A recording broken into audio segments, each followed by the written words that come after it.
In the film The Miracle Worker, the blind deaf child is named Helen Keller. In 1881, at less than 2 years of age, Helen lost her sight and hearing to a disease then called a brain fever.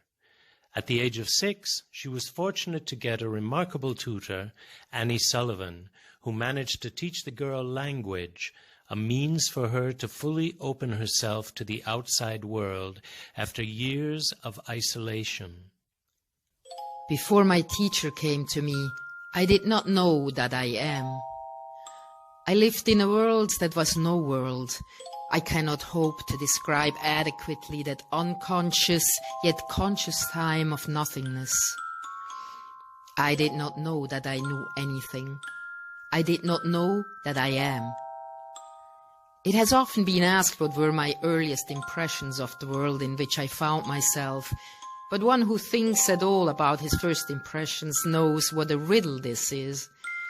Our impressions grow and change unnoticed, so that what we suppose we thought as children may be very different from what we actually experienced. What seems simple and clear becomes complex in the recollection. Now, as an adult, it is no use trying to reconcile the multitude of egos that compose me. I cannot fathom myself. I ask myself questions that I cannot answer.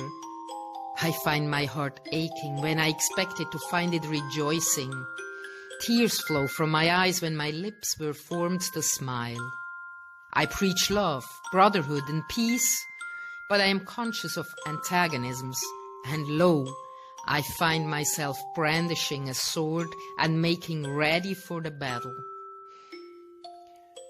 Helen Keller became what we would now call a civil rights activist, a tireless campaigner not just for pacifism and not just for disabled rights, but also for women's rights to vote and hold public office, for the rights of people of color, for laborers around the world, and especially for the children forced to work in sweatshops under dangerous conditions.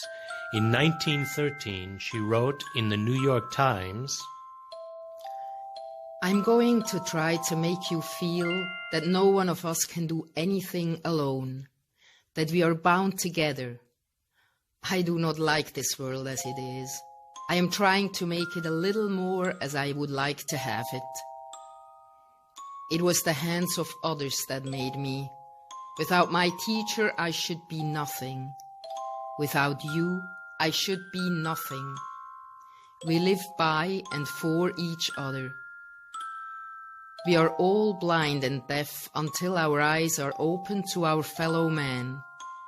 If we had penetrating vision, we would not endure what we see in the world today. But I am no pessimist. The pessimist says that man was born in darkness and for death. I believe that man was intended for the light and shall not die. It is a good world, and it will be much better when you help me to make it more as I want it. I am called a dreamer, but it is dreamers who create realities.